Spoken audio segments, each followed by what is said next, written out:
Hello and welcome to the Transfers podcast powered by FootballTransfers.com, where we bring you news, insight and analysis on that most important of the least important things, football.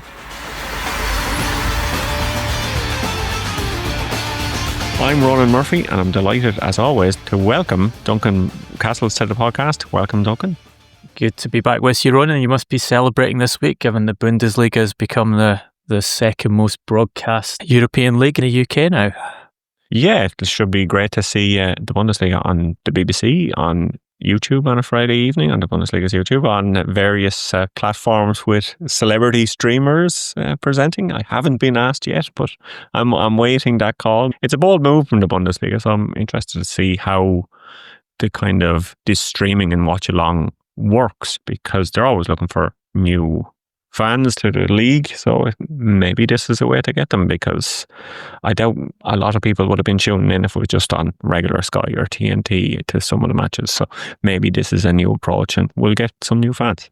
Yeah, it is fascinating to see what this alternative strategy of offering the content to different channels that have big audiences in the first place, whether it works to develop the Bundesliga or whether they scrap it in a few years' time and say that was a mistake, what do we try next? It all paints into this picture of the decline in broadcast rights across European football, and one of the big reasons why, as Paul McDonald pointed out this week, all the major leagues apart from the Premier League are running transfer surpluses at present. It's just the Premier League that's driving the big spend in European football, and that spend now over £2 billion for a third consecutive summer in gross transfer fees, and a good deal more to come. Yeah, it's already over €2.7 billion on it. The record is 2.8 billion. Paul obviously had some pretty graphics in the Football Transfers newsletter this week, as well as a feature on the BBC website talking about the spend so far. So yeah, this is going to be a record-breaking summer. Eberechi is Steve K has been following this for a while on Football Transfers. Early August, he said that Arsenal was going to happen, and then we had the kind of Tottenham stuff in between. But Steve was always confident that Arsenal will get the deal over the line, or had the deal over the line. So, yeah, how has this late hijack happened from your perspective, Duncan? Yeah, I found this tale of Eberechi's rapid switch from Tottenham to Arsenal, and its painting of it as a triumph on Arsenal's part as kind of strange. You see how it triggers supporter sentiment that we've gone through the summer with Eze being a potential signing for Arsenal, and I think you're right to highlight Steve K's excellent reporting on this on FootballTransfers.com, and particularly to highlight that on August the 10th he reported that Arsenal had verbal agreement with Crystal Palace on a total fee of £55 million, with £30 million of that to be paid in the first instalment. Steve K's reporting was also that Arsenal needed to move players out in order to finance the deal, which is obviously correct in that Arsenal are actively trying to move a number of players out of their squad at present and haven't had great success in the main part in some of the better paid players leaving the club. Then you have Tottenham looking for an attacking midfielder, inquiring about Savinho at Manchester City, not concluding a deal on that, although that remains a possibility for Tottenham, which is something we'll discuss later in the podcast. And then that Tottenham had agreed a fee on Wednesday after extensive negotiations. And then we have Arsenal coming in for a final agreement on the same financial terms as Tottenham had offered to Crystal Palace of £60 million plus £7.5 million of bonuses, which is actually very close to what Eze's release clause had been this summer, that clause having expired because it had a deadline on it. Also note 15% of the profit on the transfer fee is due to go to Queen's Park Rangers. Now, great celebration on the part of Arsenal supporters that they get a player that I think the majority of them had been hoping would come into Arsenal for the whole summer. And even greater celebration because it looks like Tottenham have been gazumped on the deal. But the reality of this is Arsenal have ended up paying more money for a player they had a verbal agreement to sign less than 2 weeks ago. So to the extent this is a triumph for Arsenal, it has to be a qualified triumph in that they have been forced to pay more money to Crystal Palace than they thought they were going to get a top-level player for. There was also an element here in that Kai Havertz injured his knee in their first match against Manchester United at the weekend, their 1-0 victory there. And Arsenal want to strengthen their attack. Obviously, Eze is not a direct replacement for Havertz in that he is unlikely to be used in the centre-forward role, but can play in that number 10 position that Havertz sometimes plays at Arsenal. So that accelerated matters for Arsenal, as did the possibility of the player going to Tottenham. Something that's been flagged up to me by people involved in the market is the close relationship Crystal Palace owner Steve Parish has with Daniel Levy. He's an admirer of Daniel Levy's. He likes the way he works. They talk to each other. They have a relationship that could certainly be described as a friendship. So perhaps there was a win here, both for Steve Parish in that he maximised the transfer fee on a player he knew he had to sell, because it's very hard to keep someone like Eze against his wishes when the club he supports comes in for him. And that's another important factor in this analysis, is that Arsenal knew from the start that Eze wanted to join them. They'd agreed financial terms with Eze. They knew that if it came down to a decision between Tottenham Hotspur and Arsenal, he was always going to choose Arsenal, as he did. But certainly what Daniel Levy's intervention here has helped achieve is a higher transfer fee for his friend, Steve Parish, and inflicted a higher transfer fee upon Arsenal. Now, that might all be coincidental. This is theoretical. It's based on people who know the individuals involved and their reading of the situation. But it certainly puts another perspective on the idea that it was a masterstroke by Arsenal and that they've inflicted embarrassment upon Tottenham Hotspur because Tottenham desperately wanted Eze, and he's now ended up in their squad. Yeah, it is kind of an egg on the face kind of from the outside, but I suppose if you've been following this closely, it always seemed that Arsenal was where he was going to end up. It wasn't the case that the Tottenham move kind of looked like it was going to happen. It seemed this is obviously someone who had played for Arsenal before. This is someone who was in the academy back in the day. So it is a player who wanted to play for Arsenal, had his heart set on Arsenal, and Arsenal were just kind of trying to sort the financials or whatever it is, and ended up paying more than maybe they would have otherwise. But I think everybody involved comes out winners, and maybe Tottenham were just pawns in that game. Or maybe Tottenham managed to complicate things for Arsenal and make them pay more money, and that's something that Daniel Levy is happy with. Maybe he was a willing pawn in this game, would be the theory. Well, pawns can turn to queens once they get to the end of the table. What's for sure is, I think is that from a football perspective, it's a fascinating transfer because you now have Arsenal buying two finished product players. You know what Eze can deliver in the Premier League. And they knew what they were getting with Viktor Gyokeres, but they were going for older players in the second half of their 20s who had achieved a certain level. They're not looking for development from them. They're looking to slot them in the team and improve their playing style. And I think Eze could be a game changer for Arsenal in that, and we saw this in the Manchester United game at the weekend. We've been asking this question about Mikel Arteta for months now in the Transfers podcast. Is he capable of changing the way the team plays? Because the way the team played last season did not create enough chances and was too predictable. Eza is a player who can do that for him.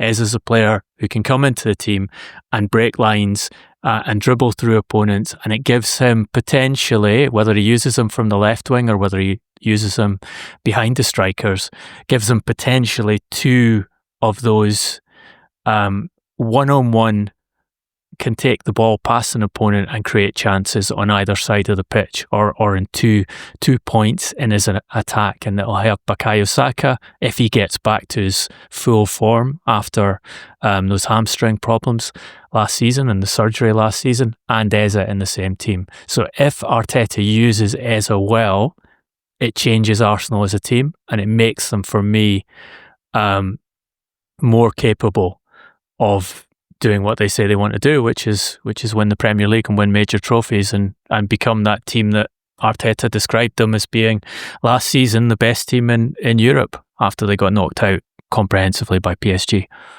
Yeah, I like the way you put that in at the end. But yeah, I agree, he gives something different. And if you look even at the statistics that he had last season, and I know football isn't one on spreadsheets, but he doubled the amount of assists that he had provided from the previous season and the season before that. So he became, I think, a bit more of a creator than a goal scorer for Crystal Palace. And looking at the other signings that Arsenal have made, and Gyokeres has obviously been the main one, they need someone to get him the ball and get him the ball in good areas, and that is why they signed him, to be the finisher that they need. So if they have someone who can create chances, have someone who can finish chances, and Eze can do both because he takes a lot of shots himself as well, I think their attack is kind of the area that they needed to improve most in. They have done that, and there's no reason to think that they can't improve as the season goes along. We'll see. We'll see if they manage to integrate them all in time and get the system. The other fascinating thing is Arteta is so system-oriented, so position-oriented. It's to what extent he can allow Eza the freedom to do what he's best at doing and still satisfy what he wants from the rest of the system.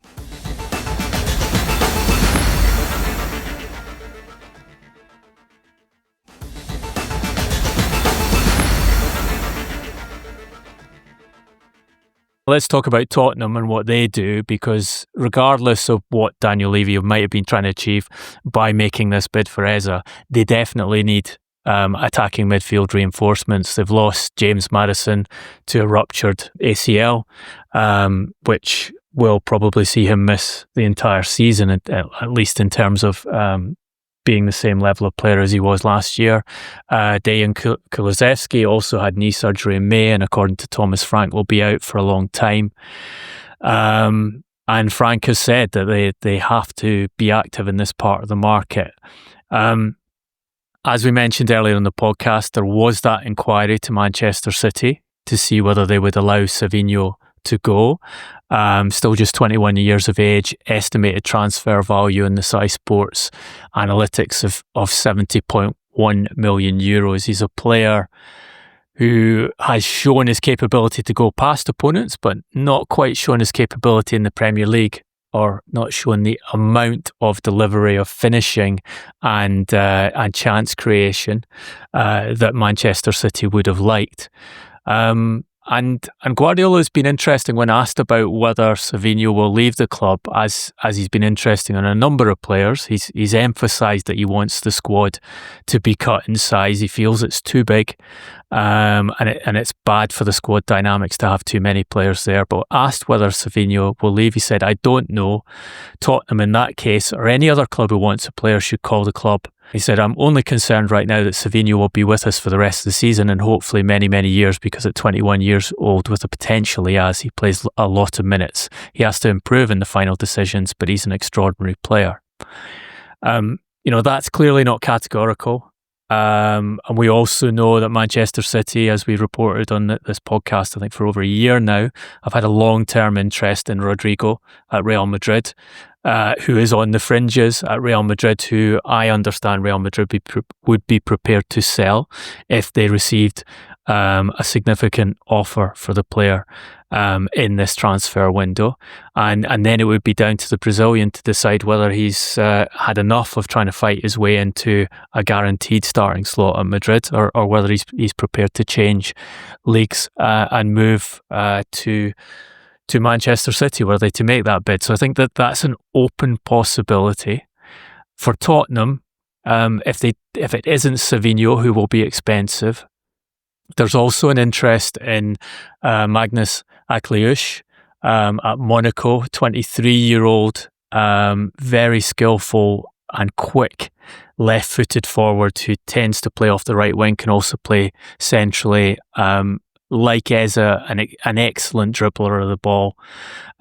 Complications in that deal are the agent, who has a reputation of being extremely difficult to deal with, and the asking price of Monaco, which this summer was set at 70 million euros. So you're looking at the same basic range as you are for Savinho, for a player who hasn't played in the Premier League.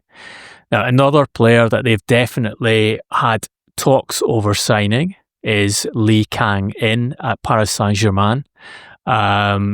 This dates back to earlier in the summer, conversations asking about what the cost would be to extract the South Korean from Paris Saint-Germain, where he was one of the bench players, a fairly regular bench player, but he was a bench player last season, and he's one of the players in PSG's squad where they are happy to retain. They like his qualities as a player, but they're conscious that if the player receives an offer which is appealing to them of becoming a starter in another team, and if the financial terms on a transfer fee are correct, then they would be ready to sell, assuming they have enough time to buy a replacement. And we're getting to the stage of the window where a Premier League club coming in for someone like Lee Kang-in would complicate things for Paris Saint-Germain, because they'd have less than 2 weeks to secure their replacement. You can understand why Daniel Levy is interested in signing Lee, having allowed Son Heung-min, Tottenham's former captain, to move to LAFC.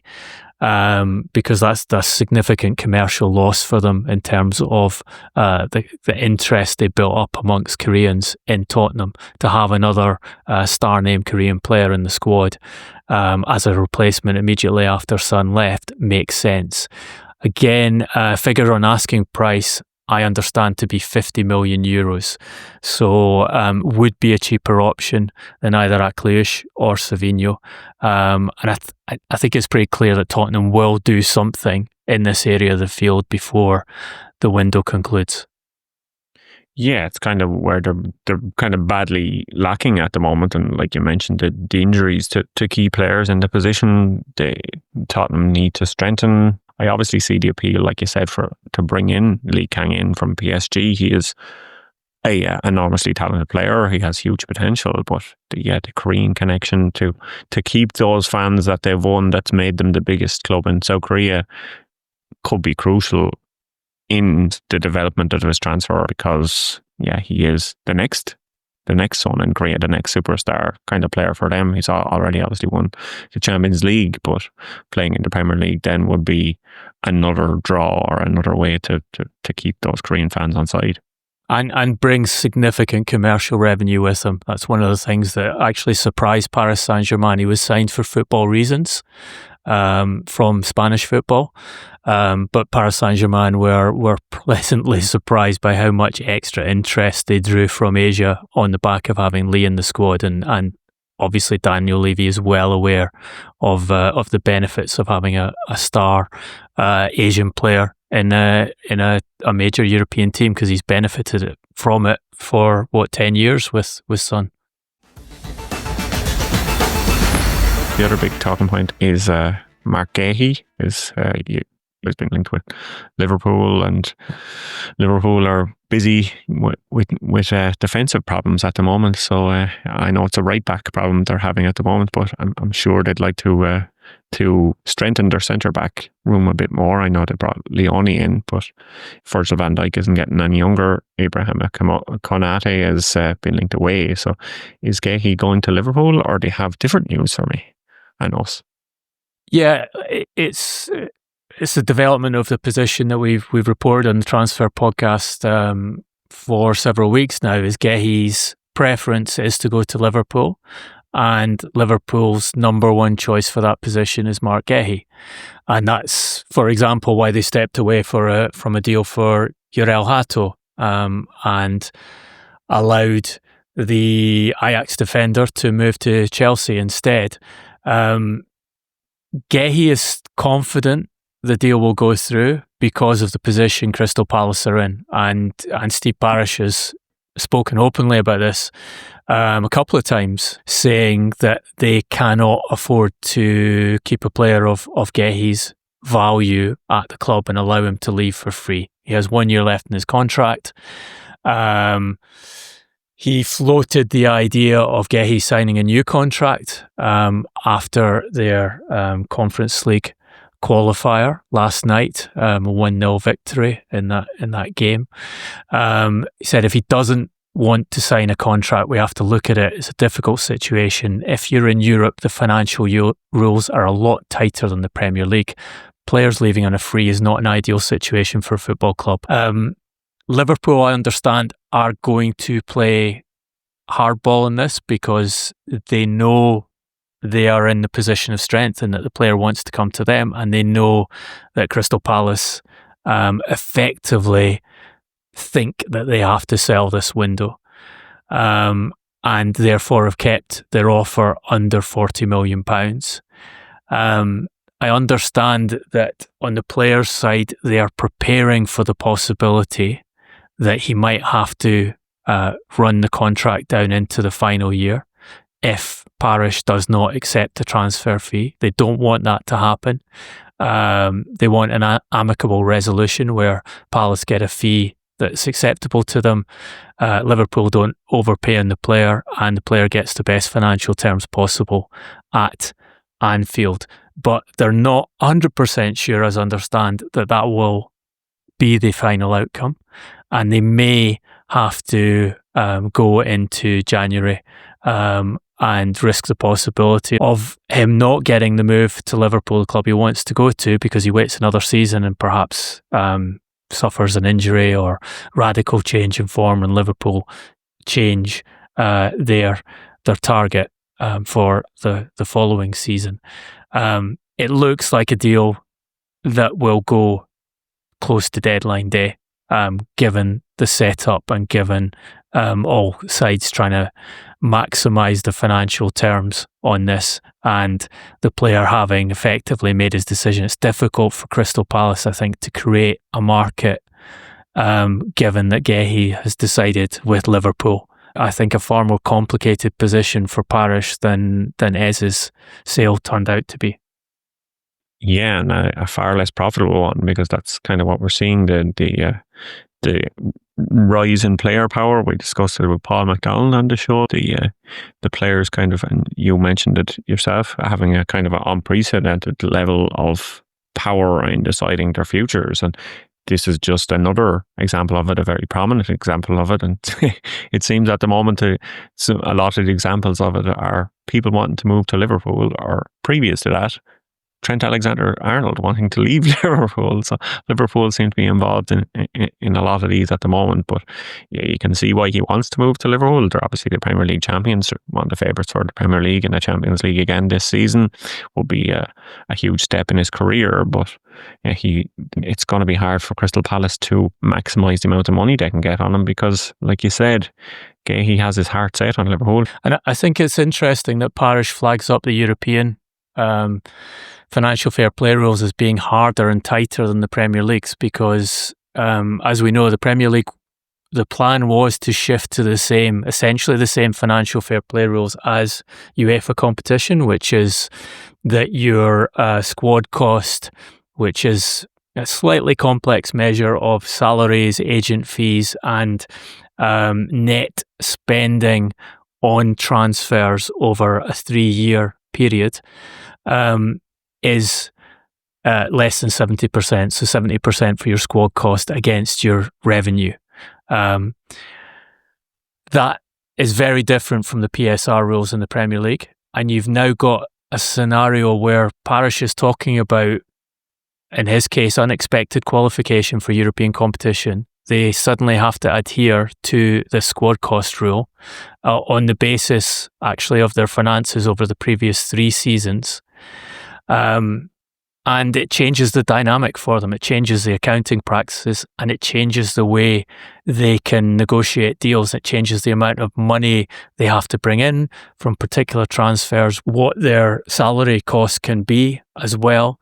And it's a complicated quandary to solve, which requires a lot of accounting expertise and a lot of precise assessment of the rule books. A lot of times in major deals now, directors of football will come to agreement with the opposing side on a transfer fee, and then a group of accountants or technicians will come in and they'll assess the way they should schedule the payments, how exactly the terms of the deal are organised in order to fit the financial fair play accounts that the club buying and the club selling are submitting to UEFA to give them the maximum value from the transfer in the case of the selling club, and to minimise or spread the cost in the best way for the buying club. Parish hasn't had to deal with this before. He's also had this decision enforced upon him by UEFA, which we've talked about a few times, of being relegated into the Conference League, which obviously brings less revenue from being in European competition. And it's kind of a good example of why I think the Premier League have made a mistake in voting to stick with the PSR rules and not aligning them with European competition. It would be simpler if they just had one set of financial rules that everyone adhered to. And then if you qualify for Europe, you don't have to worry because your finances are in place for the Premier League as they are in place for Europe. Yeah, we're kind of seeing something similar with Aston Villa and them having to kind of sell to buy this season, and their wage bill obviously has been ridiculously high. So you're seeing that some of these teams, the teams that maybe aren't at the top end of the table, it looks like they're being punished maybe more than the other clubs. And you have some of the other clubs, Blue Co, I think is the name of a football team, that are buying a player this week, is it? Yeah.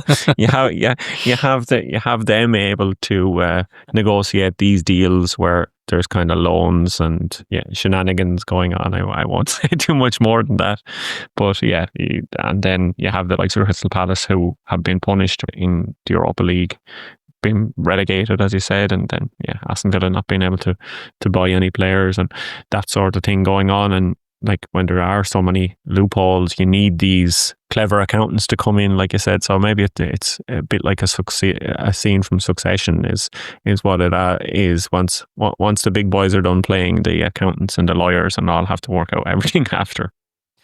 Look, for sure, the Crystal Palace have been set with a financial problem, a financial playbook, chessboard, and Steve Parish has been fantastic at solving these problems in the past. One of the best operators in the division, but they've suddenly been set with a problem that they weren't expecting.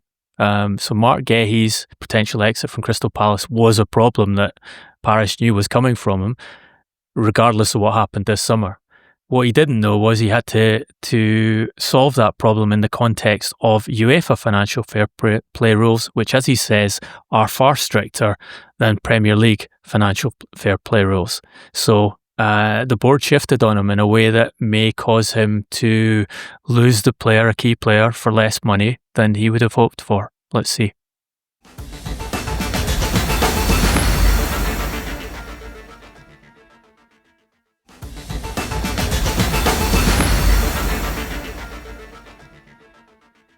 So a wait and see one, and the biggest wait and see transfer at the moment seems to be Alexander Isak, who we've mentioned lots of times on the podcast, and the big talking point this weekend will be Liverpool and Newcastle are playing on Monday night, but we know Alexander Isak isn't playing. Eddie Howe has said in his pre-match press conference that he'd love to have him there, and he hopes that the situation will be resolved soon and the usual things like that. But where exactly do things stand with Isak and Newcastle and Liverpool at the moment?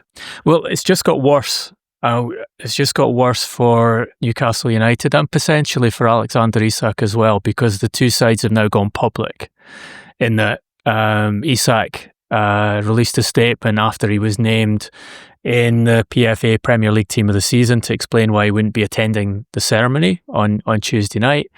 And he kind of underlined what we've reported and what others have reported as being the problems by saying, I've kept quiet for a long time while others have spoken. That silence has allowed people to push their own version of events, even though they know it doesn't reflect what was really said and agreed behind closed doors.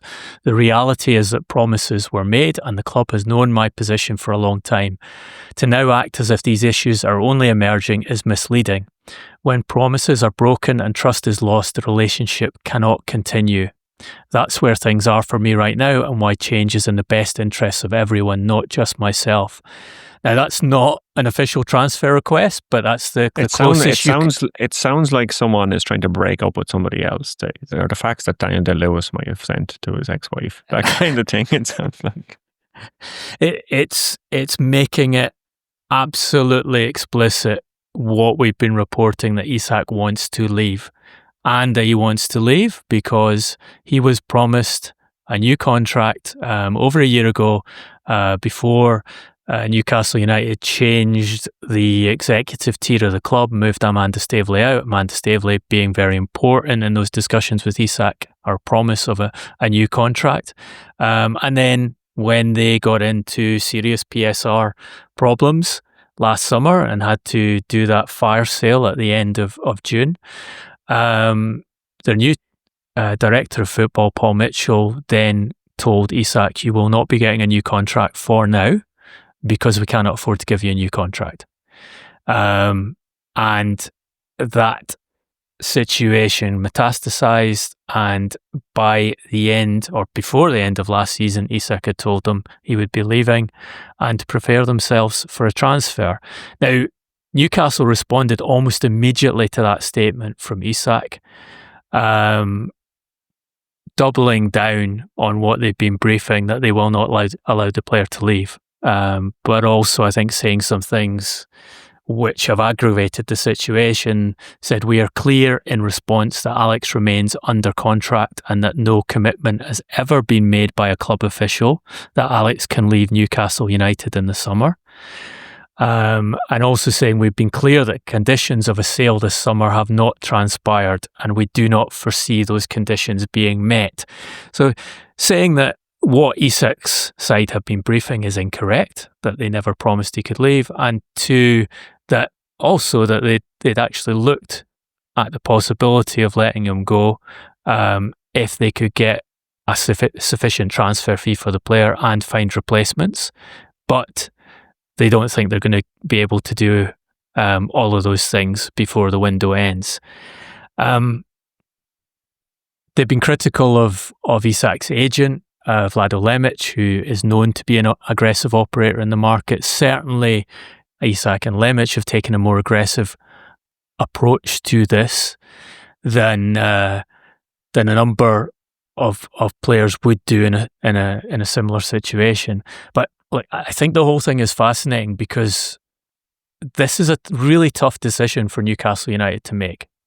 Do you try to hold on to a player who has been that vocal in expressing his desire to leave, who's told you for such a long time that he plans to leave, when you have an offer already on the table from Liverpool of £110 million, which you can probably get a premium on if you're prepared to negotiate? That one was rejected out of hand, as Eddie Howe says himself, without even he being made aware of it. Do you trying to send a message to the players you already have at the club that Newcastle United is now such a big entity that you do not force your exit from here? Do you do it to try and underline your status, which is what they want, of being a Champions League club and being a club that can compete for the Premier League title? And are you prepared to take a hit to do that, in that you do not know how the player will respond, whether he will turn around after being denied his move and play at the same level the last 2 seasons, when he's been one of the top scorers in the Premier League consistently and improved the quality of his finishing markedly over when he first arrived at the club? Or will he drop his form, and will you be left with an asset who doesn't have the same value as what Liverpool are offering now, because he doesn't perform at that level because of his unhappiness? I think it's interesting here to look at the history of players forcing moves from clubs. And you can go through guys like Cristiano Ronaldo in 2008, when he actually told a friend of the podcast, Julio Gomez Filias, he released this quote that he would like to play for Real Madrid, but only if it's true they're ready to pay what Manchester United ask of them. Ronaldo didn't get out that summer. He came to an agreement with Manchester United that he could move the following summer for what was then a record £80 million. You have Wayne Rooney in 2010 saying that he would not sign a new contract at Manchester United when Manchester City wanted to sign him, and again in 2013 when he attempted to join Chelsea. Now, Ferguson tied him to a new contract the first time, and then David Moyes, which was probably a mistake on his part, persuaded Rooney to sign a new contract the second time.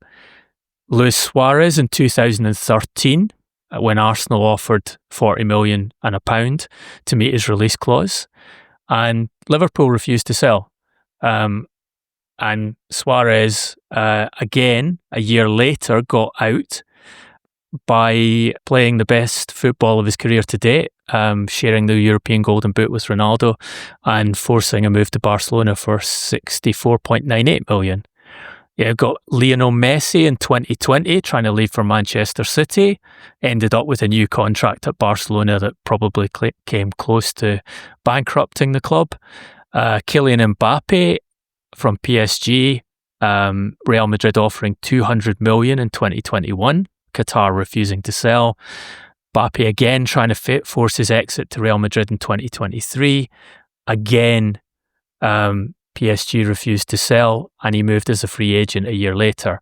And then another one, Harry Kane in 2021, asking to join Manchester City, Tottenham pricing him at £150 million. Incidentally, what Newcastle are pricing Isak at this summer, and Manchester City refusing to pay it. The common denominator in these is none of the players got to move first time around.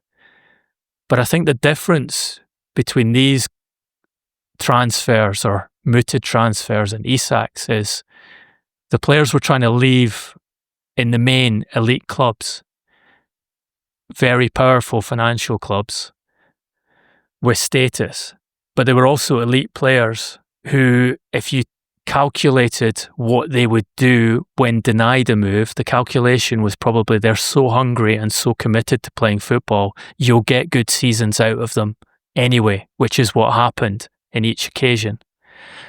I'm not sure that's the case with Isak. I'm not sure Isak is better than a very, very good centre forward. I don't know if he's going to reach elite world-class level. And Newcastle United, they have the power because of their PIF, Saudi Arabian ownership, and they have the ability to do what Qatar did with Kylian Mbappe and say, you do not force exits from us. You signed a contract, we pay you, we decide when you want to leave. But is the best outcome for Newcastle United to force that? Do they get the response they want, and do they get the best outcome on the field and the best financial outcome, in that they're turning down £110 million for a player who's probably isn't elite? Maybe they'll never get that money again if they don't take it now. Yeah, it's a big question regarding what to do with him, and the examples you gave there, they're kind of play out that those ones. Obviously, those were players that were, like you said, elite players, probably at elite clubs, and they were able to kind of continue that form, and their form in large part didn't drop. And the same could be said of Robert Lewandowski when he was trying to initially force his way from Borussia Dortmund to Bayern Munich the season before. It's another good example, yeah. Yeah, he won the Golden Boot, or the top scorer cannon in Germany that season, and he was allowed to leave the following season. Some of these players, they're just really hungry players, and Newcastle will be hoping, if he did stick around, that he would continue to be the Isak that we've seen in the past. But you kind of wonder too, has it gone too far? Some of these other examples, maybe they haven't gone as far. It just seems to be a war of words and press statement and counter-attack and attack against each other at the moment. And is this relationship kind of irreparable at this moment? He's been criticised by Newcastle supporters vocally and in language that we can't use in the podcast at their first game of the season. Look, the compromise solution, which has often been used in these cases or similar cases, is to agree an improved contract with a release clause, a defined release clause, with an agreement. We'll let you go in a year's time and we'll set the price. Newcastle clearly have not been able to replace him. They actually need two strikers. We've talked about their failure to secure Juanlu. Ironically, they're doing the same thing to Brentford that Liverpool are doing to them. So they're not really in a place to take the moral high ground at present. Given that they have this need to retain the player from a football perspective, you need then to persuade the player to stay from a psychological perspective and be happy with that. So the obvious compromise there is to get him to agree a much improved contract, say you will be allowed to leave next year. We'll make it accessible, say 100 million as a compromise. We won't take as much money as being offered now, which will leave 10 million extra for you to take from Liverpool if it ends up being them in a year's time. But what we need is one good season from you. And then everyone comes out in a presentable fashion. I was discussing this with a football director and asking him whether he thought that would work with Isak. And this is someone who's spoken to Isak earlier in his career. And he said, look, what are the two big controversial dramas that we've watched with transfers this summer? Who's the other one? Viktor Gyokeres. He said, what have they got in common? They're both Scandinavians. You don't make a promise to a Scandinavian and break the promise. That's their mentality. Is that personal experience you're speaking from? He was speaking from personal experience, and he's saying that in these scenarios, when you're dealing with individuals, it's important to work out what their mentality is and how they'll respond to certain scenarios. You can't have a one solution for all strategy. It has to be tailored to the particular individual. So if you get yourself in a position with someone like that, who is prepared to go into hand-to-hand combat, stop training, stop playing for the club, insist that he's going to leave, it's exactly what Gyokeres did at Sporting. Exactly. It's the same playbook. Then in those circumstances, it's probably gone beyond repair.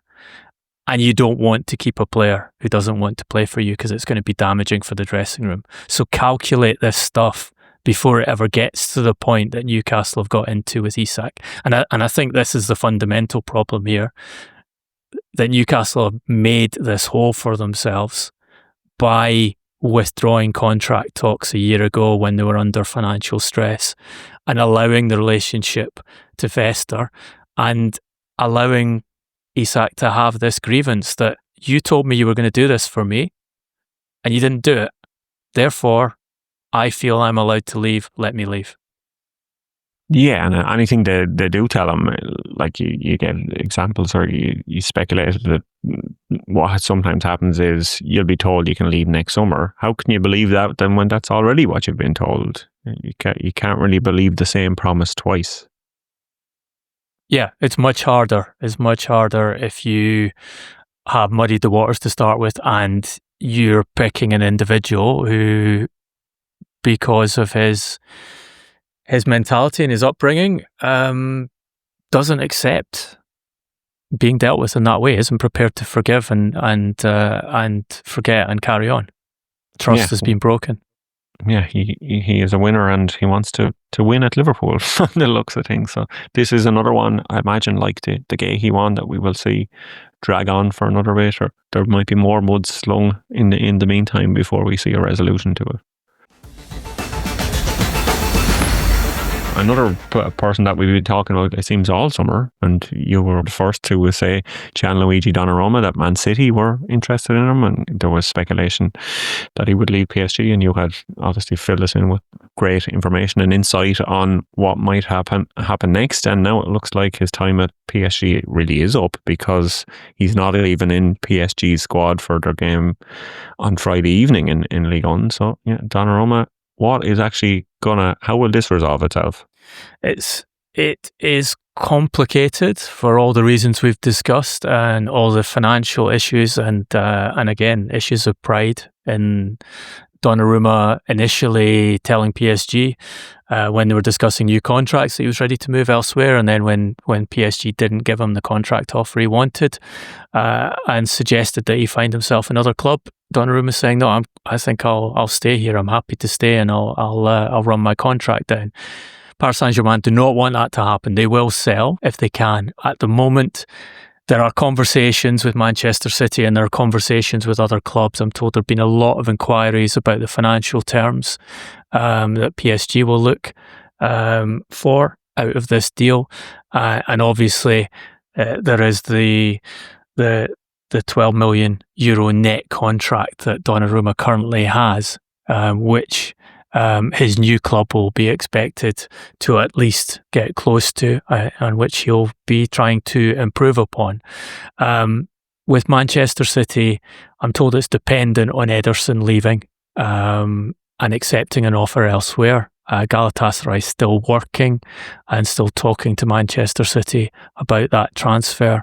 As we told you, Guardiola is open to allowing Ederson to leave, and he rates Donnarumma very highly and would like him to come into the squad. But there is no formal offer for the player as yet.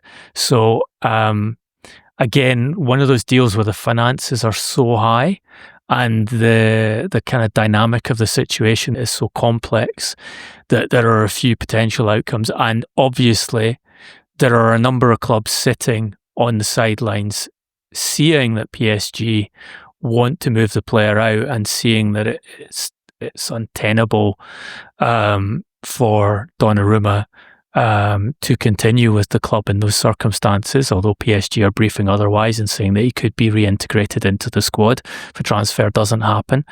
But they will be looking at it and thinking there is the opportunity to do this deal on the cheap, because Paris Saint-Germain will be forced to take less money than they'd ideally get for the player, because they have to resolve it before the end of the window.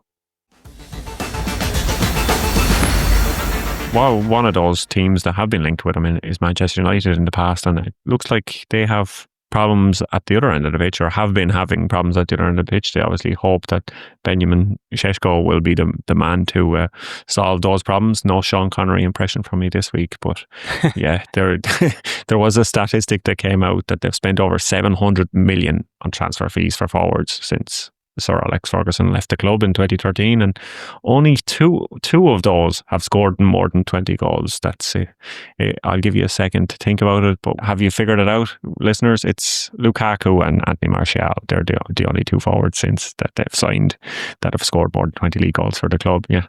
So Rasmus Hojlund, he is not one of those forwards. Do you have an update on him, and what do you think about that damning statistic? Well, look, it's one that caught my eye. It can't not grab your attention. It's a little deceptive. as a third of that spend is on Seško, Mateus Cunha and Brian Mbeumo, who've only had one chance to score a league goal for Manchester United so far, and obviously their expectation is that all of them will score more than 20 league goals and hopefully do it every season for the rest of their careers. Also because Cristiano Ronaldo managed 19 in his season before he was turfed out of the club, and Zlatan Ibrahimovic 17 before he had that horrible multiple knee ligament rupture towards the end of his first season. So it's not quite as damning as it looks at first sight, although it's not great either. Hojlund is continuing to be a problem for them because they want him out. They've been working to persuade the player to move. The player is now open to that exit, but interestingly, and I think very pragmatically on his part, he is insisting that if he leaves the club, he wants to go somewhere permanently. He doesn't want to go on a season loan with an option to buy, which is what Milan were offering. He wants to go with an obligation to buy or in a full transfer now. So he knows who he's going to be playing for so that the other club are completely bought into him and he can reset his career there.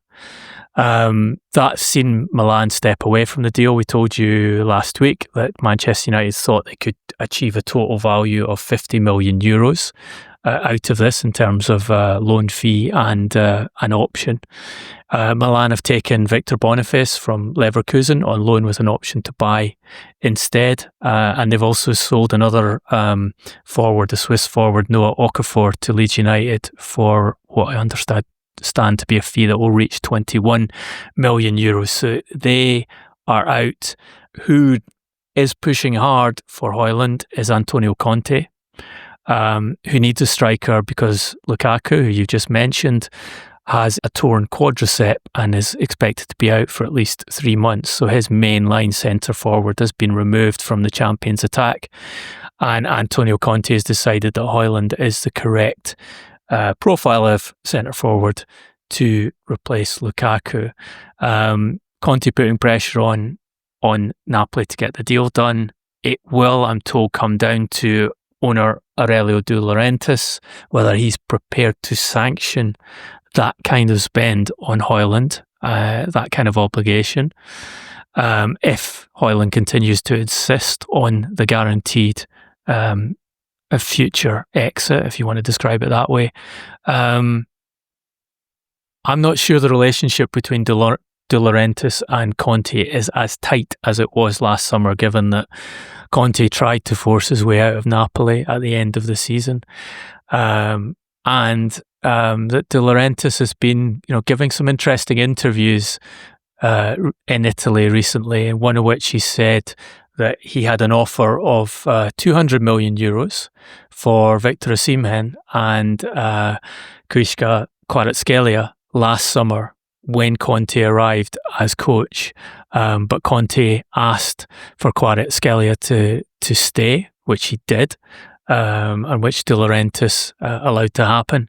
And then obviously Napoli were forced to sell Kvaratskhelia, who did the opposite of some of the star names we've talked about earlier in the podcast, and allowed his performance to radically decline. In that half season, he was forced to stay in Italy, and Napoli eventually sold him for just 70 million euros to PSG. So I think an interesting internal dynamic at Napoli, and a kind of test of where De Laurentiis is on Antonio Conte, whether he sanctions that deal for Hojlund, which would be one that would be a great relief to Manchester United.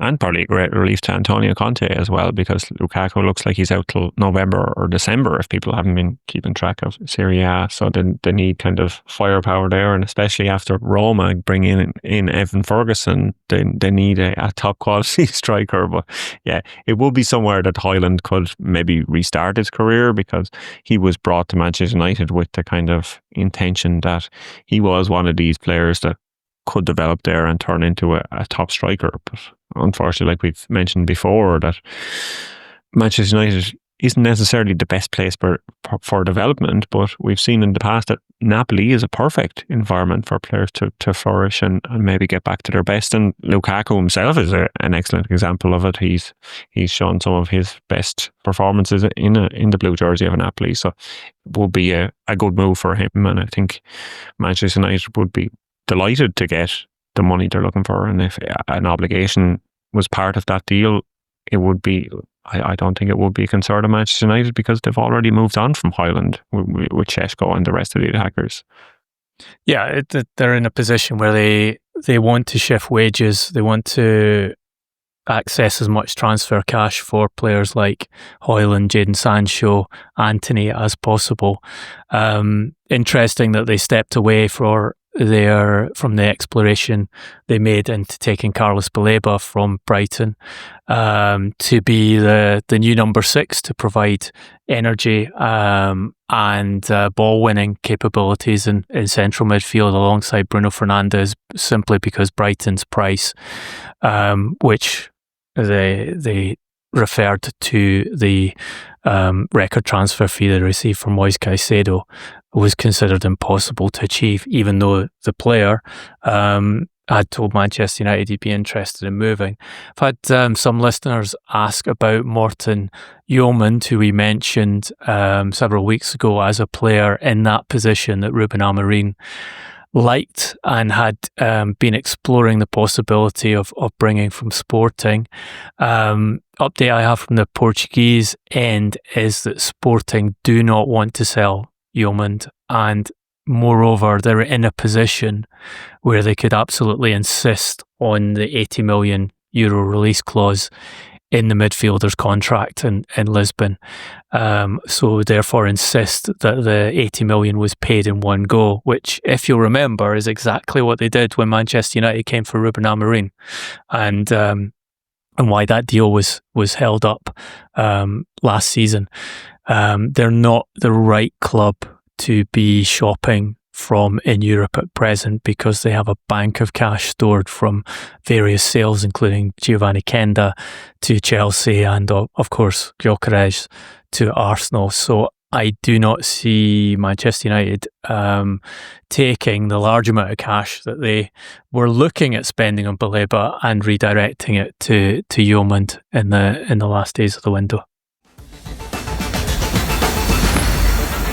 Yeah, so that is another name out the window for Manchester United's midfield. And having looked at them in that Arsenal match at the weekend, they performed all right for 60 minutes, and then fatigue and veteran status maybe stepped in and called in, and Ugarte came off the bench, and I'm not sure he is the player that they thought he was going to be either, like Hojlund. So they're still definitely lacking in that midfield area, and it's somewhere that they need to improve if they are to kind of continue the upward trajectory that fans and pundits seem to think they're on. They thought it was an improved performance they saw from Manchester United at the weekend, even though it was a defeat. But they definitely need a stronger midfield, a stronger engine room if they are to do something, because they have these attacking players. But if you don't have a midfield, or if you're being bypassed in midfield, what's the use in having these new attackers? I think the new attackers help, and I think the confidence that they had, Cunha and in particular Brian Mbeumo, looked like they believed they were top players and were riding high on moving to Manchester United and being put on that stage as a Manchester United player for the first time, and they definitely made a difference to their attack. But yeah, you're right, the midfield isn't good enough and the defence absolutely isn't good enough, and we saw them lose the game because of a failing that they've had since Amorim came in, actually before Amorim came in, but Amorim hasn't done anything to resolve it, possibly made it worse, which is conceding at set pieces. Yeah, it's a big problem, and it is a league where set pieces can score a lot of goals and get a lot of goals for some of the teams that maybe in the bottom half of the the table, and it's why Brentford employed a set piece coach, although it only took 5 minutes for him to concede his first set piece of the season. So yeah, set pieces are going to count for a lot. So Manchester United kind of need to improve that aspect of their game as well. But yeah, people say we criticise Man United too much, but it's nice to hear you say that you've been impressed by the new signings up front. Long may it continue. I thought you were supposed to be supportive of all Irish individuals in European football. You just all these digs at Keith Andrews. I don't understand. Well, in my bold prediction for the season, I said he would win Manager of the Month at least once. So for that to happen, things need to change very quickly at Brentford. But they have employed the Ireland Under-21 assistant manager has come in as a new coach today. So maybe Stephen Rice's addition will make all the difference at Brentford, and Keith Andrews will have the backroom staff that he needs to make Brentford a success and for him to win Manager of the Month at least once this season, rather than be sacked the first manager out the door. They are in a horrible position, Brentford. Very sympathetic for them to lose key players, but most importantly to basically lose their entire coaching staff in one summer. And like, we're going to talk about Bournemouth now, and I think it's indicative that the biggest deal that Brentford have done this summer is to sign Dango Ouattara from Bournemouth for an initial £37 million with £5 million of bonuses. That's a lot of money for a player of Ouattara's status, and I think it tells you how needy Brentford are, whether they're not really able to follow the careful market trading plan that they've had for so many years and have got themselves into position. It's really interesting to see what happens to Bournemouth this season, given that they've been forced to sell so many of their top players, but was alerted this week that their sales income so far this window is now £202 million in guaranteed transfer fees, which is surpassed only this season by compulsive traders Chelsea, and I think this one to check with Paul McDonald, I think will be the highest take on guaranteed transfer fees from a Premier League club apart from outside Chelsea in the history of English football. Latest deal is to sell Colombia forward Luis Sinisterra to Cruzeiro. Understand the terms of that deal are £5.2 million guaranteed with £6.5 million of performance-related variables and a 40% sell-on clause. They've also sold in descending order of fee, Ilya Zabarny to Paris Saint-Germain, 63 million guaranteed. Dean Howson to Real Madrid, 52.6 million guaranteed. Milos Kerkez to Liverpool, 40 million. Ouattara, who we just mentioned. Jadon Anthony to Burnley, 8.5 million plus 2 million plus a 15% sell-on. Mark Travers to Everton, 4 plus 2 plus 15. Joe Rothwell to Rangers, 725,000 plus 100,000 plus 10%.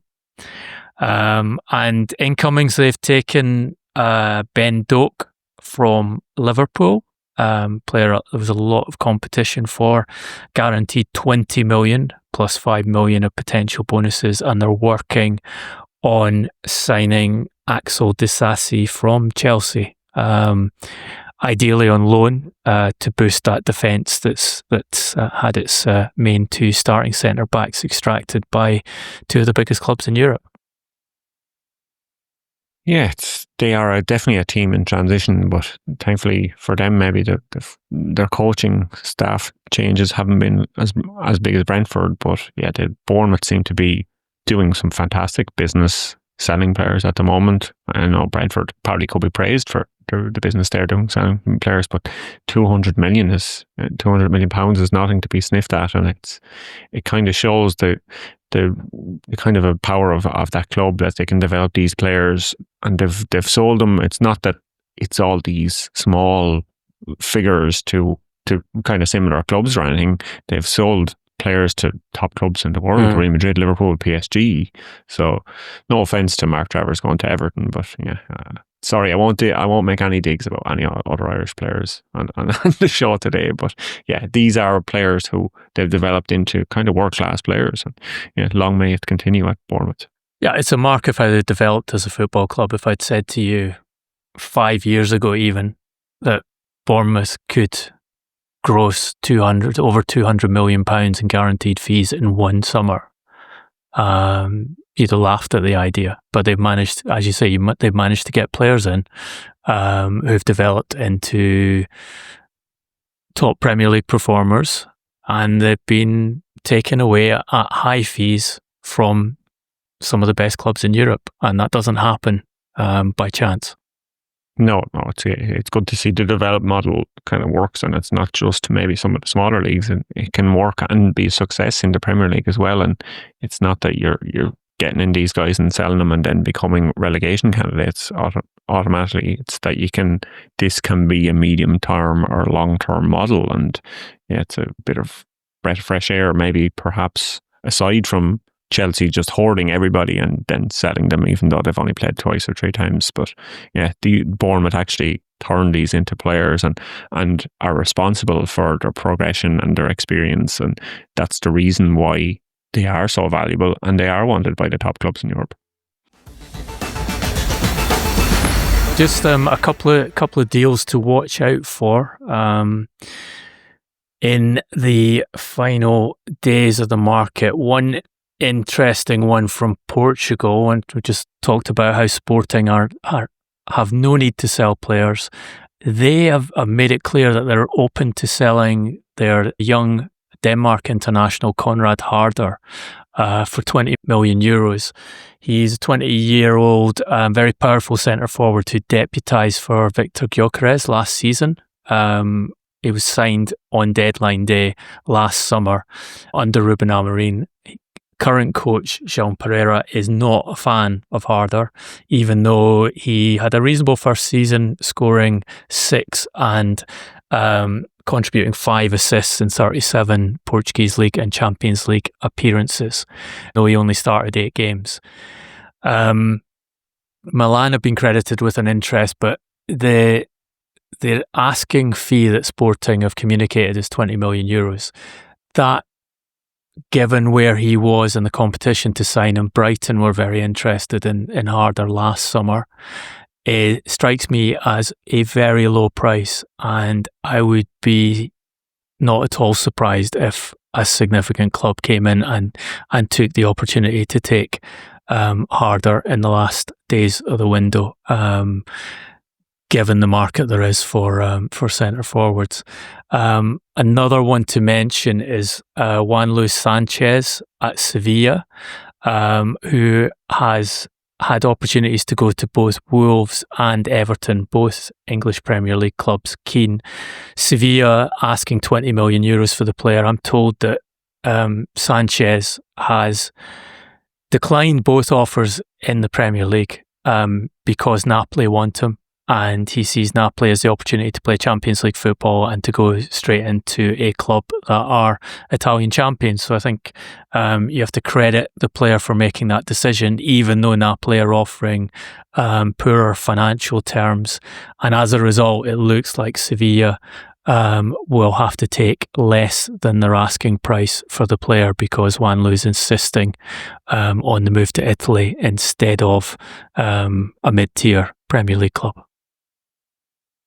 Yeah, it's kind of refreshing to see that players want to go and win trophies, perhaps, rather than play in the Premier League. And that could be my anti-Premier League bias coming out as a Bundesliga pundit. But yeah, it's nice to see players kind of wanting to go where they think it'll be a success, rather than wanting to go to the league with the most money or the league with the biggest name. It mightn't be as refreshing for Wolves or Everton fans, but yeah, Juanlu, I admire your courage and your bravery. It's probably a good time to move on to our hero and villain this week, and I think you are letting me pick the hero this week. Is that what's happening? Your hero. We want to hear your hero, Ronan.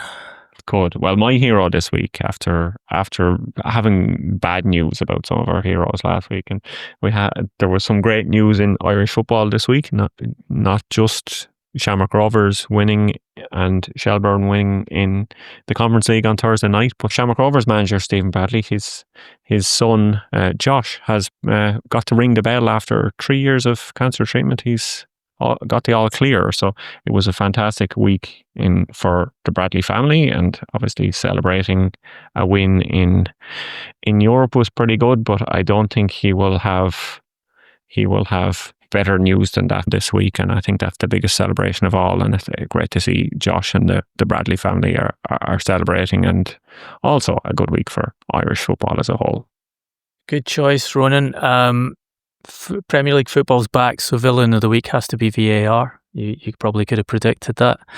In particular, this controversy over Marc Guehi's foul on Moise Caicedo to create space for Eberechi to score against Chelsea in their opening game of the season, a goal that was disallowed, not because Guehi had shoved Moise Caicedo out of the way, but because VAR decided that he'd breached Law 13, which I think we all knew about, that you weren't allowed to have attacking players in front of a defensive wall. We just didn't, all of us, know that they had to stay at least 1 metre away from the wall until the ball is in play. And look, for me, this is just typical of VAR. Instead of an intervention on the basis of what was an obvious foul by Guehi shoving Caicedo, they go for the matter of fact rule that they can use to deny the goal, which is he was within 1 metre of play. So there's no controversy over the opinion of the referee being different from the opinion of the VAR. And this is just another example of where football's got itself under VAR and under rewriting of the rules and trying to be far too precise on what constitutes a foul, what constitutes a handball. Another great example in the Leeds-Everton game where James Tarkowski was penalised for handling the ball from a shot that came from distance. His complaint is that he had his arm by his side, and under the way the rules have been interpreted and rewritten, you're allowed to have your arm by your side. The first part of the handball rule is it's an offence if a player deliberately touches the ball with their arm.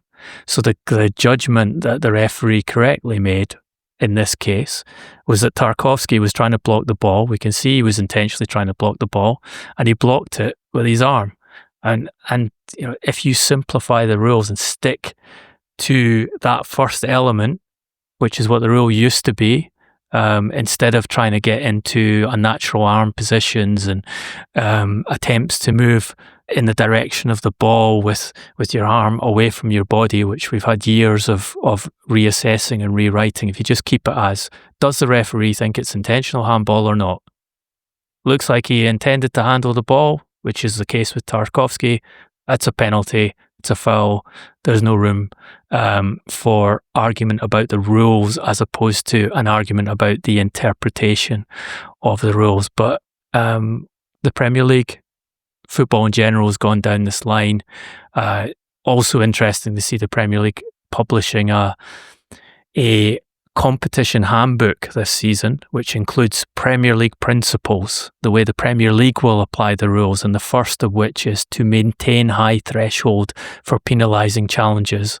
Not every contact is a foul while protecting player safety. So not only you have all this interpretation of a rewritten rule book, you then have the Premier League officially putting out their interpretation or partial interpretation of the rule book as we're going to have a higher threshold for penalising challenges than other leagues because we think that adds to the entertainment value of the product. And a regular listener to this podcast contacted me recently after the championship started, and he said, look, I never used to watch championship football, but I've started watching it this season and I actually enjoy it more because the game flow is better, and I've worked out it's because there's no VAR. It's like watching football from 10 years ago, and it's more pleasurable to watch. Sounds like they need more League of Ireland in their life. Technology is a conundrum over here, but yeah, we have terrible officiating calls, so maybe that just replaces the VAR thing. I think the Championship, perhaps it might have a higher level of referee, but also no VAR. So maybe it's the ideal league to watch if you're fed up by VAR, like you definitely are, Duncan. High quality referees, no VAR. Yes, that should be their marketing slogan. And if they do start using that, I demand 10% of all revenue, please. So hopefully another weekend of dramatic VAR action awaits for you to dissect then on the next episode of the Transfers podcast. And for me awaits the beginning of the Bundesliga, like we mentioned at the start. So thanks very much for your time today, Duncan. It's been a pleasure. Thank you, Ronan. You've been listening to the Transfers podcast powered by FootballTransfers.com. If you liked what you heard, spread the word. Please follow, share and rate us. You can also download the Football Transfers app on your Android or iOS device. You can subscribe to the Football Transfers newsletter. You please subscribe to our various channels. You can message us on Instagram, YouTube and Facebook at Transfers Podcast. Our Twitter, Blue Sky and TikTok address is at TransfersCast. I'm on Twitter at SwearI'mNotPaul, where, as always, when the Bundesliga starts, I do my list of the under-23 player to watch from each team for the upcoming season, if you want to check that out. Duncan is at Duncan Castles everywhere. Our production is by Mark Caulfield at Podcast Production, and our music is by Mark Caulfield and David L. Stay safe, be well, and thank you for listening. He did the transfer window. He and McGarry, who left us and wasn't known for a couple of years. Duncan was old. Now he's back with a new show. It's called The Transfers. It's where everyone's gonna go. The transfers, the transfers, the transfers. Where everyone's gonna go. Where everyone's gonna go. The transfers, the transfers, the transfers. Where everyone's gonna go. Where everyone's gonna go. Where everyone's gonna go. Where everyone's gonna go. Where everyone's gonna go. Where everyone's gonna go.